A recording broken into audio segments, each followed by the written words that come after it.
Hey everybody, what's going on? It's your boy Halo and welcome to Turnbuckle Conversations. No refs. And I'm here with my tag team partner, the guru of the mat, the king of the turnbuckle, Osiris the Virus, aka Big O.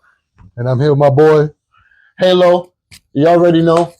And we're gonna go into weekly conversations about wrestling, the hottest news, the latest news, and we're gonna go back in the past, what got us here to wrestling and the transitions from wrestling from 80s to 90s to the 2000s and beyond. Man, we that old? Yeah, I mean, I think so. Because when you say 80s, I was like, man, we that old? We up there. I mean, yeah, welcome everybody. It's our new wrestling show. So our first show is just going to be basic about what guys got us into wrestling, the introduction, the love for it, the production, the difference between back in the days and now. And then moving forward, we're going to start talking about our weekly matches. Exactly. But today, this is our pilot program, so we just want to talk about what got us into wrestling. So how we talking about what got us into wrestling? Yeah, you said 80s, man. How long you? I mean, when you started watching wrestling, my man?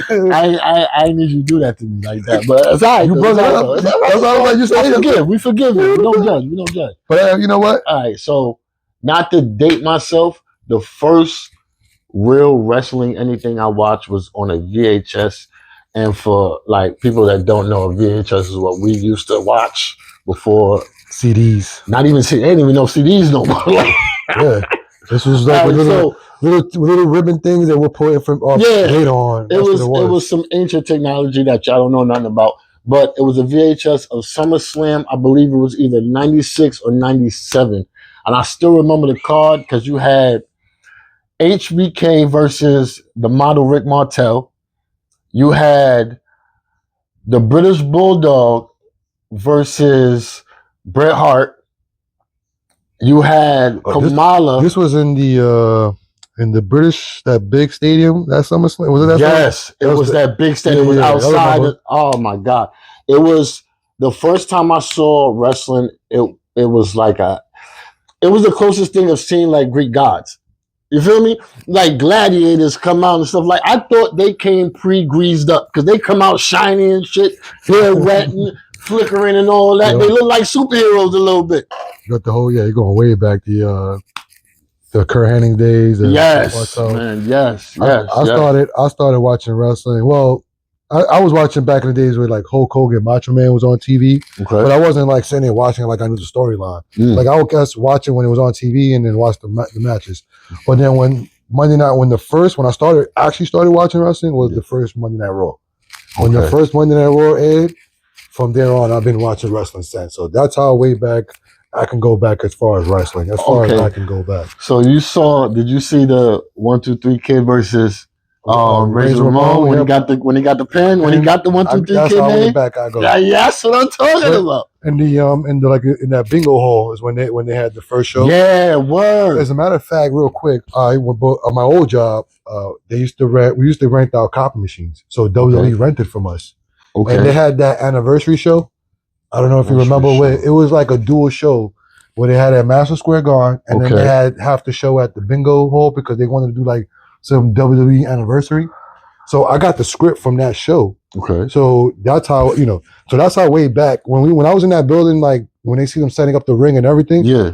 I was like, man, I watched the first Monday Night Raw in here. Not live on, but the fact that I'm inside the building where they set up the ring and everything, I was like, and he's setting the ring up and everything for this anniversary. I forgot it was like 5-6 years ago. I think maybe more than that. I mean, if I show it to you, you remember it. Mm-hmm. And then, I'm in there, they building up the ring. And then I go to the copy machine, I see the script. Okay. I was like this.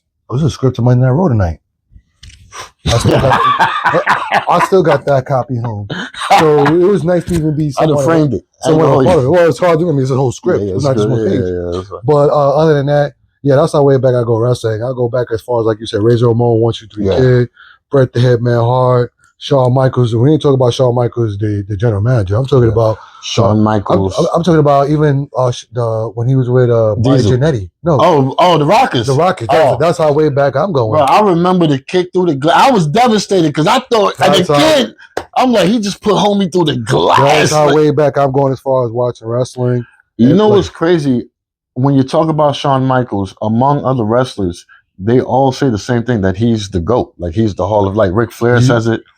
Mr. WrestleMania. He is Mr. WrestleMania. How do you feel about Shawn Michaels? Do you think he's the GOAT? Do you think he's that guy? Yeah, he's always been one of my favorites to watch, especially when he broke off from Marty Jannetty. Once he did that, it's like, especially something from that when he did that kick and had that swagger at the end of it.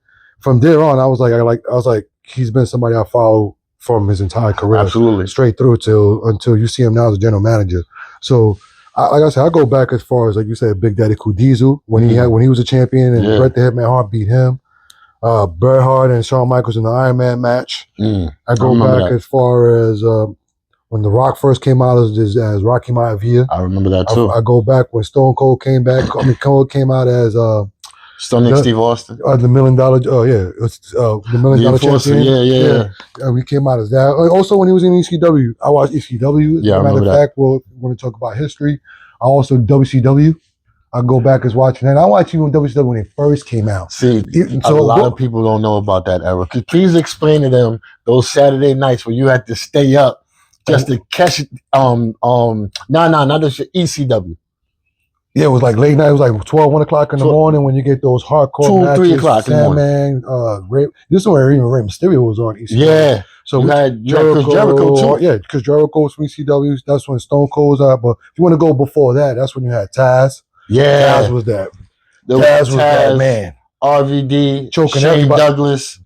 Then what's the name with the drinking always the beer? And he had Sandman. Sandman. Yeah. I mean, that's how way back we go with ECW. So WCW as well, like I mentioned, when they first had their first show in that mall, in that big super mall. I remember that. I watched WCW. I didn't watch WCW from NWO. Okay. I watched WCW even when WCW was corny. Yeah. I still watched that. And then when they started with the NWO, forget it. Wrestling from there became what I can say what wrestling is today. Okay. Well, wrestling at that time, I'm pretty sure you lived through it because, like you said, you're going back to '97. Absolutely. The NWO days, the Attitude Era.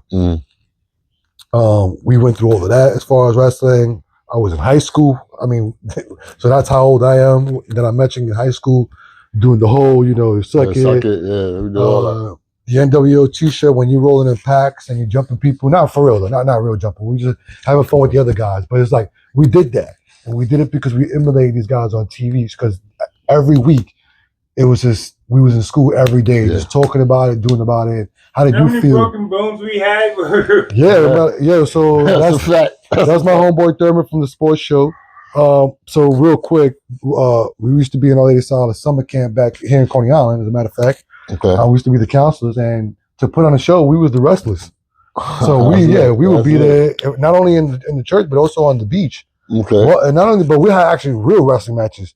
Like we'll pull like a team and then actually have like a real grapple. Vladimir was the one that we all had to jump. Remember him? So because he was the biggest, which he was annoying. So once we slammed him on the floor, forget it. He was pissed. It was a wrap. But that's how way back we go watching wrestling. So we actually wrestled because we emulated what we saw on TV, especially during the Attitude Era. So I don't know what was you doing during the Attitude Era. That's why I feel that how important wrestling is, especially for young males, because it's so ingrained. And like the first thing, like even when you get older and you have a kid, the first thing you want to do to your son is powerbomb him. That's the first thing you want to do. Yeah, that's what we're doing. Before he could talk, you want to DDT him because it's what you grew up on and you love it. And then when they watch wrestling with you, it's the best. It's the best. You know how many times I can body slam my daughter, but it's the best. We had a belt and everything. Yeah, I have belts. I'm 43, and not the real belts, but I have belts at home, which I will be bringing onto the show. Yeah, I forgot it tonight, but I will be just for cosplay. I will be bringing those belts to the show. So, all right. So let me ask you. We were talking about Shawn Michaels and great performance. Who do you think from the Shawn Michaels era, next to Shawn Michaels, who was the most athletic in the ring? Who had the most athletic prowess next to Shawn Michaels? Bret Hart. That's a good one. Bret Hart has the whole package. It doesn't matter because it didn't matter. Bret Hart didn't matter for the way his style was. It doesn't matter if he was big, small, strong, fast. He had the whole package. If you want a ground game, Bret Hart had it. Yeah. One high fly match, like you had with Shawn Michaels at the Iron Man match, he'll give you that as well. So if you ask me, there's somebody like Shawn Michaels that to me, I like Bret Hart over Shawn Michaels. Don't get me wrong, I love Shawn Michaels.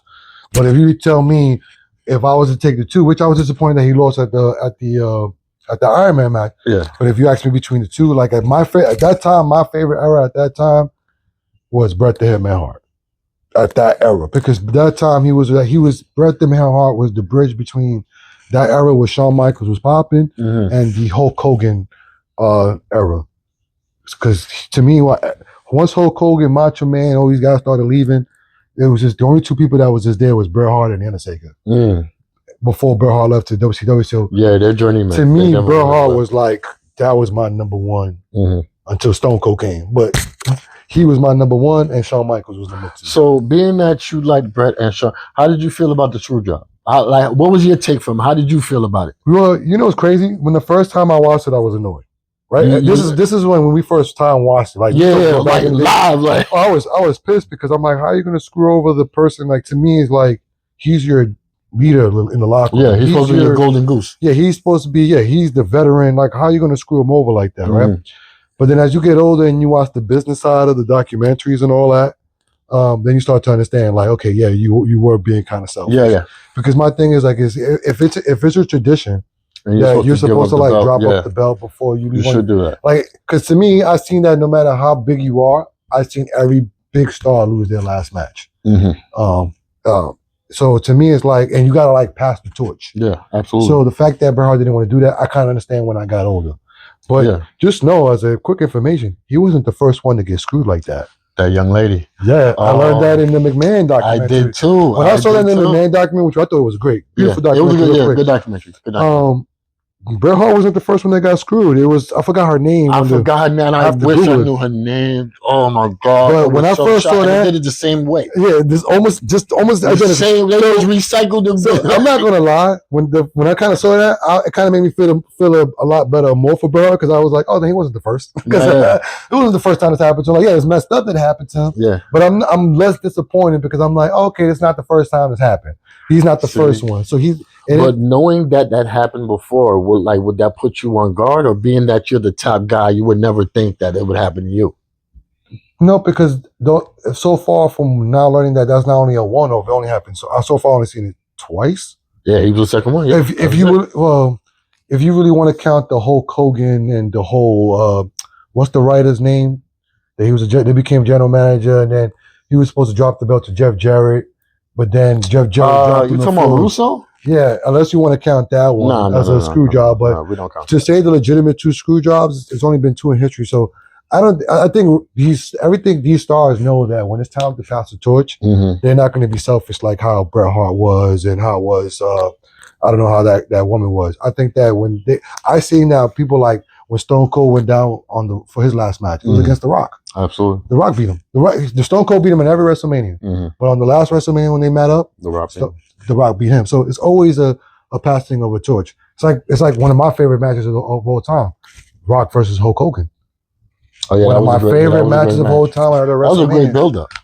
I love that. That's one of my favorite. Yeah. Besides, like you said, besides that match, that build-up, and what made it so beautiful, that match between and then Hulk Hogan passing the torch was like the crowd, the way the crowd reacted to not just one, but to both of them. And Hogan was supposed to be the heel, and they're just cheering and like. And they started cheering and they started booing The Rock. I was going for The Rock anyway because I'm Team Rock. But, yeah, of course. That's one of my favorite wrestlers of all time. But that right there is like you pass the torch, kind of. You know what I'm saying? Like, yeah, we know who you are. You know you're the big star, but when it's time for you to pass the torch, pass the torch. You gotta pass that. You know what I'm saying? So that to me, I don't feel like wrestlers have to worry about, because I think they know the unwritten rule, or if it is a rule, they know the code.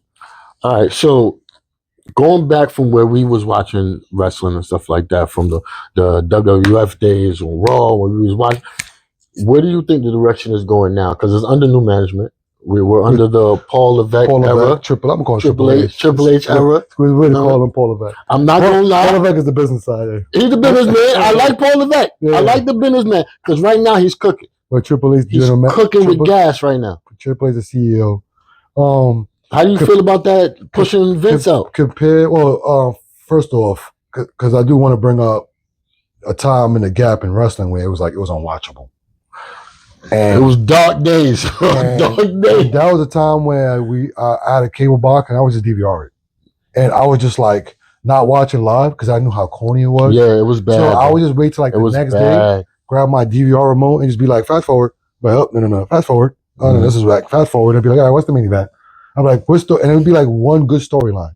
So the fact that you bring up, and this was during the McMahon era. Yeah, this was towards the tail end. There was a gap. Well, no, towards the tail end it got better. But I'm just saying, but there was a gap in the McMahon era where it was just unwatchable. It was boring.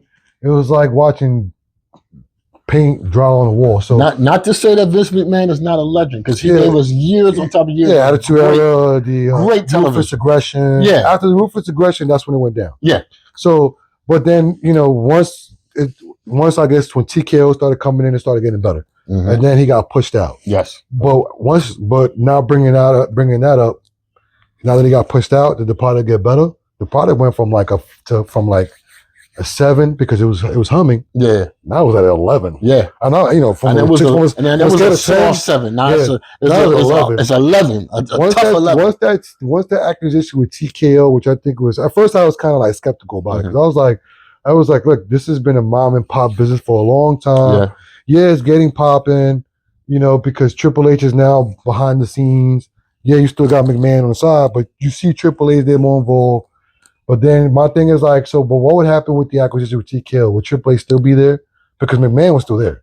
And that's what we was hearing until once that stuff started coming up. And then we heard out of nowhere, oh, he showed his sock and he's stepping away. Yeah. And next thing, 10 minutes later, Triple H is now. Once I got that, I was like, okay, I'm good. Yeah. And the product, just like I said, the product went from like 7, 8, 9, 10, 11. It slowly started, like week after week, it just got better. Yeah. You can say that. Yeah. Because the last pay-per-views for the last years, they've been great. Which is something we're going to be, which I'm happy that we're talking about wrestling at a great time, because if this was during the era where wrestling was dead, we would not be doing this podcast. Yeah, but I'm happy to do this podcast. We're doing this podcast, I feel like, at an era where wrestling is popping.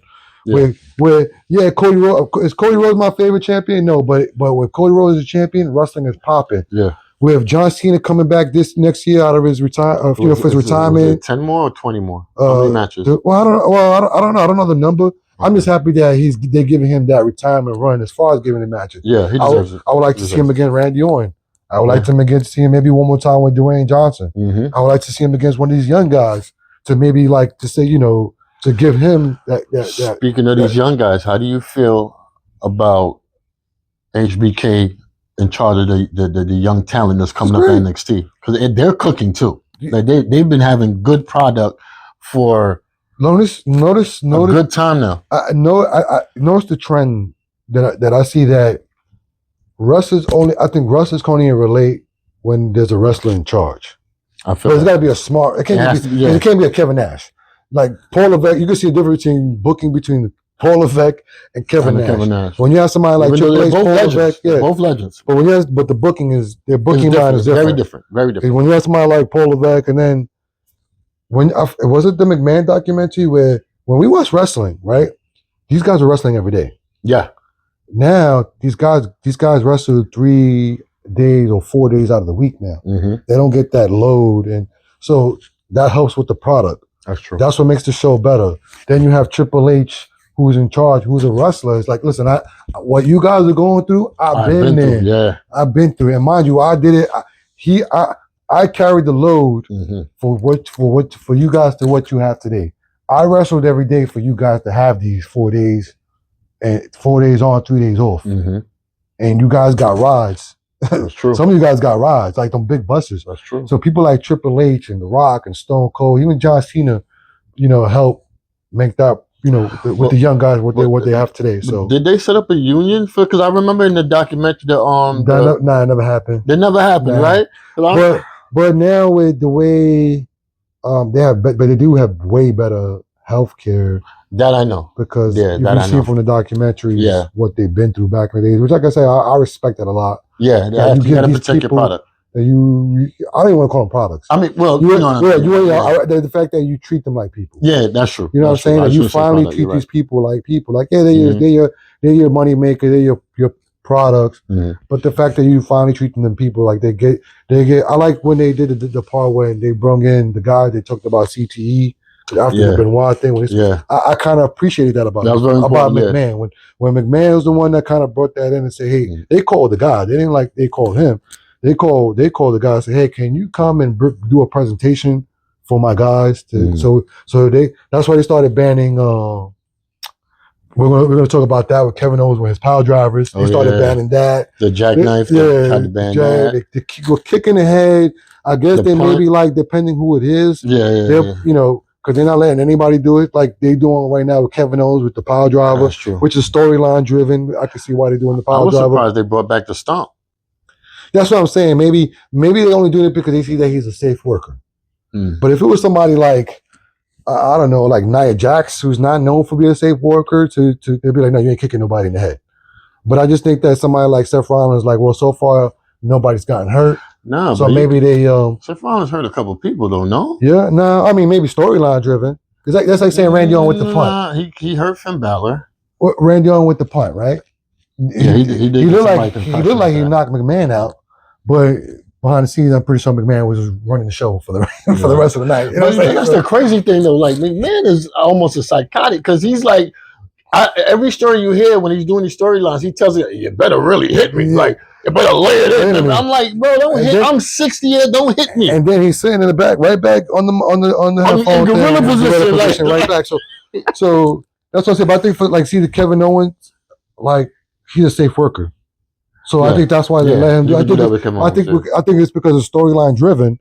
They let him do that little, the package power driver. It's not that full power driver. Yeah, I think it's a safe power driver because you're holding the guy and you're tucking his head above your hips. And the fact that you're holding him absorbs any impact because he's not getting any impact because you're holding him. Yeah, all you're just doing is just bringing him down and then you let him go. So it's storyline driven is why they're doing it. I just love the reaction of the fans because to them they're like, that's illegal. He's not supposed to be doing that. And it's real. So that's why I love the product the way it is because it looks that storytelling that makes it better. Because if you look like at AEW, right, you get 4 power drivers in one match, and they're back up. Like I don't get me wrong, I like AEW, but it's like when you're watching WWE.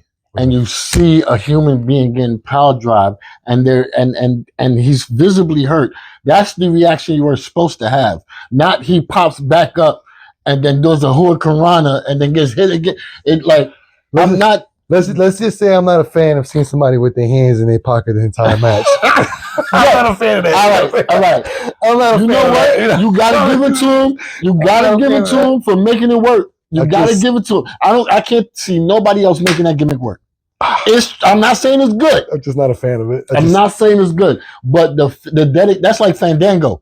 If you could do that and make that work, I'd rather see Fandango than see that. No, bro, you rather see the cha-cha slide than pockets. I just have respect for the guys for what they do. To me, it's like you keeping your hand in your pocket and just doing everything else.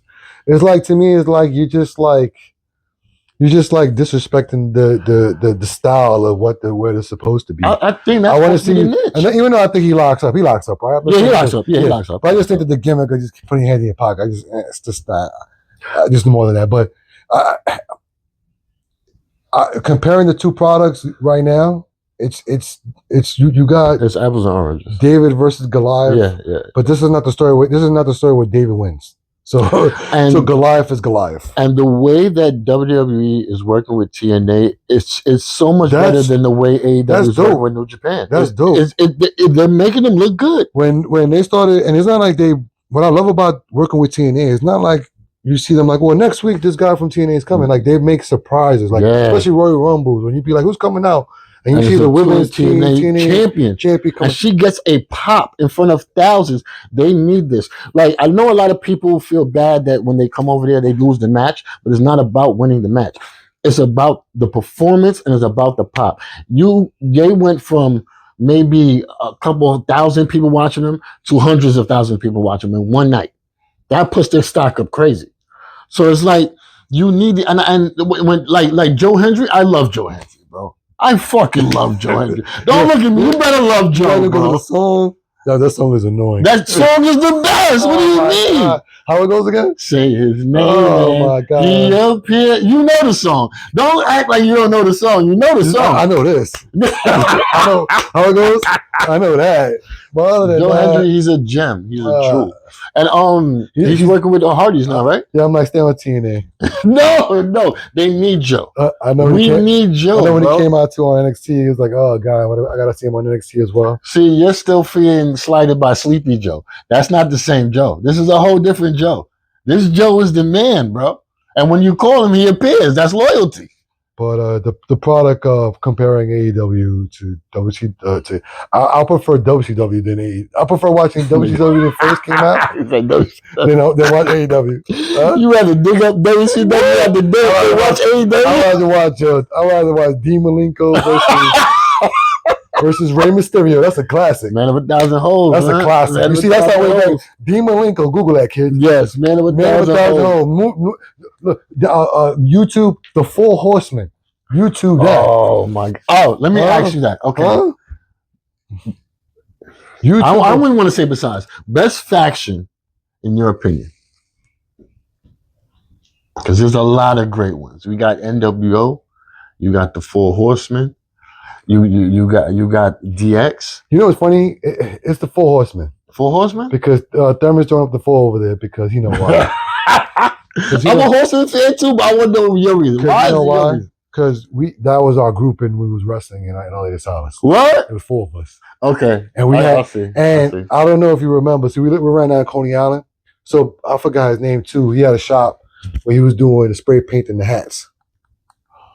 See Thurman? So Thurman. The nostalgia gossip. You said that like so you nutty. Oh so we bought black fitteds. Get a Four Horsemen airbrush on our hats. And that's what we was all known for when we was walking around Coney Island was the Four Horsemen. Because that to me, that group, like I love, you say faction, like don't get me wrong, it's NWO. Yeah. But the problem with NWO is they were beating everybody up. DX is better because DX was getting beat up. Like they were the comedy, they were better than NWO. Don't get me wrong, I love NWO. I love it. Yeah, me too. But if you really want to say like which one was better, man, I'm gonna have to say the Four Horsemen because that's a group that the name is beautiful. Yeah, that's one of the classic names. The name is the four. Throwing at the logo is just full finger. I mean, that's gorgeous. The people that was in it, like Ric Flair, Chris Benoit, Sid Vicious. Who else was going back? Dean Malenko. Wasn't Chris Jericho in there? No, Chris Jericho was never in there. Mongo Michael. Yep. Like there was different variations of the four. Yeah. But regardless of which variation you want, from the first one to the last one, the Four Horsemen was like that legendary group. That when you hear that horseman music come out, and the horses, I can hear the theme song in my head right now. But and it's like, matter of fact, I can't get my fingers down. That looked strong against NWO. I love the suit. I love when they came out wearing suits and they had the belts and the music, and they like, one is you got Ric Flair style in the profile. You got the Enforced, like it wasn't like they were like one group. It's like a little group, but there was like each did their own individual thing. They had all different personalities. They swagged the way they put in. It was like, and it was beautiful the way they came together and be like, we're the Horsemen. Ain't nobody gonna beat us. Yeah. But now, if you want to say like, what's my personal favorite? You want to say one of my favorite like groups like in today's era? If you want to say compare, I'm gonna say Evolution. I love Evolution because I can see that. Seeing that past and present group that a lot of people didn't do. That was one group where you had Triple H the present. You had Ric Flair. I'm not gonna say the past because he still had it. Yeah, at that time, he was the elder. He was the oldest. And then like you had the two Future, which I told one of my boys died. You had the young Future and Batista and Randy Orton. Batista was like, I could see it because he's big. So Randy Orton is one of my favorite wrestlers of all time. Yeah, but behind The Rock and Stone Cold, Randy Orton, because I remember watching Randy Orton and I was like, and I told my boy, especially after the match where he had with Cactus Jack for the Intercontinental Championship. Okay. When they had that hardcore match, I said, yo, he's going to be the best ever. And my boy was like, no. Look at him now. One of the best ever. To see him now, first of all, he's in the best shape of his life. I've never seen Randy this huge. Eating Nutella. Like out the bottle. Yep, that's what he said. Like he is a beast. I'm not gonna lie. He did his thing. He came back, great shape. He's been consistent for years. Great champion. Like he looks like a champion. Like Randy Orton looks like a champion. You know who's gonna look great on? Netflix. like listen, with the product the way it is, with Randy Orton, CM Punk, Drew McIntyre, Roman Reigns, the old, you got the OG bloodline. Now you got Netflix. What do you think of that? The product the way it is. I think this is a perfect time for this deal because the product has never been better, and the talent. All right, I know we're nostalgic and stuff like that, but to be honest, today it is the best talent we've ever had. Roster-wise, yeah. Roster-wise, I agree. Like if you want to say like as far as wrestling, yeah, the ability to wrestle. Because that Attitude Era had the best roster as far as personality. Yeah, don't get me wrong, they put on great matches. Absolutely. But if you say personalities from up and down, Attitude Era. But when you say when you look at today's roster as far as like the wrestling and from top to bottom, I agree with you. Yeah, absolutely. And I think this Netflix thing is the best thing for it because it's going to bring a wider audience. It's like Monday. It's like PLEs every Monday night. Exactly. I mean, is it going to be commercial free? I would assume. 3 hours. So.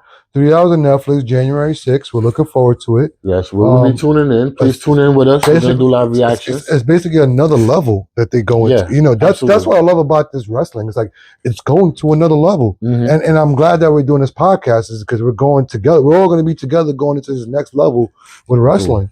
And it's great. I love it. I love that it's going to Netflix. I just hope it's buffing free. That's my only concern. My concern is not the product. My concern is the buffing. I hope it's buffing free. Butt free like Mike Tyson. Butt free. I'm sorry. Well, you know what? Butt free too. But it's on Netflix. So we might get a butt cheek here and there because it's on Netflix. It's Triple X, give me cheeks. I'm turning it off, bro. I'm not seeing. I don't want to see that. Are we going to actually get Seth F and Rollins? Are we actually going to get that? You know what? I was thinking about that. The rating level for the show. I heard they're still gonna keep it the same. But you telling me they're moving to Netflix? They're not gonna at least drop something once in a while. Yeah, I think they're gonna drop an F-bomb. They might drop an F-bomb like Seth Rollins. I don't want to say it because this is YouTube for family, but they might say that. I'm looking forward to that. That's true. That would be good. Commercial free. Product is mwah. You know what I'm saying? The product is good. And before I say this, rest in peace. You know who I really wish was here right now? Bray Wyatt. Bray Wyatt was one of the greatest storyteller of all time. I've never seen somebody get on a mic and captivate people the way he did when he was the cult leader, and he had the hat and his mic work is like, forget the Fiend, forget all that stuff. All of it is great. All of it is great. It came from a genius mind, but his mic work was unmatched. He had his followings. Not to talk about the wrestlers, talk about the fans. The fans, it was with the fireflies and all that. It was beautiful. It was beautiful. I thought he was going to be the next Undertaker. Yeah, he's one person I would like to see him because that Y6, I like it. Yeah, but if he was there, I think it would have been a lot better. A lot better. Going into Netflix with because that 2 hour show right now is killing me. Because I feel like it goes by too quick and it crammed too much. So when they go to Netflix, having Bray Wyatt would have been there because now going back to a 3 hour show, you get to go back to better. I think you'll have, even though the product is good, but I think with going back to 3 hours, you get a little bit better storytelling. Because right now I feel like everything is so cramped up. And you got to send wrestlers to NXT just to get some TV time. That is true. So I just think that like I said, with Netflix, like I said, I wish people like Bray Wyatt was there. But I'm glad that he's bringing legends in because he brought Jesse the Body Ventura. That is true. So that was great to see. So that's a plus that they're all legends now. You're going to be seeing. Didn't they have Jimmy Hart in the crowd too? That's what I'm saying. They're gonna Bobby Heenan. You're gonna start bringing in where it's like you're gonna see that old school meet the new school. Yeah, I think that's where the product's going to as well because they've been signing people for contracts like that. So we're going to be seeing them more, I think, on Netflix and move forward. So We're gonna be seeing a lot of them, and I can't wait for next year. We might get Stone Cold. Who knows? We might get The Rock on Netflix. Who knows? Listen, I hope we get big surprises on Netflix. I always thought Stone Cold could have been the next Jim Ross. He could have been in an announce table, man. Like his mic work was great. Manager. I would love that. I love Stone Cold. Like it's The Rock and Stone Cold are those are my top. Manager. Those are my top. But, manager. If he could be a manager for like a year or two, that'd be nice. What? I'd be salivating. I don't need him to be on the mic. Just be somebody's manager. Just be there, bro. That's all I need. You know who you met? Yeah. So I hope to see surprises on Netflix. Like I said, we're going to be talking about a lot of wrestling. We're going to be talking about, Roman Reigns, the OG. We're going to talk about how, who which show is better as far as, wrestling, as far as WWE, AEW, TNA. We're going to be talking about Japan wrestling. As you can see, we're going to be talking deep into that, which I got to educate myself on. Don't get me wrong, because it's a lot of wrestling. Yeah, wrestling has become something that's become almost every day. So we're going to try not to flood you guys with so much because wrestling is every day. Yeah, that's the thing. The different routine back in the day is now. If you're a wrestling fan, this is a great time. Yeah, it's a great time because wrestling is almost every. But we don't want to flood you guys either because wrestling is every day now these days. So we're gonna try to give you a fun show. Yo, please engage. We debate us, have fun with us. Yes, argue with us in the comments. Let us know who's your favorite wrestler. Know how wrong I am, even though I'm right most of the time. Give us your favorite moments in wrestling. Did you go to a live event? I went to a couple, which I thought was awesome. Yeah. I can't wait to go to a couple more. I'm been taking my kids. Oh yeah. I took my daughter. We definitely hit. We'll be doing Zoom.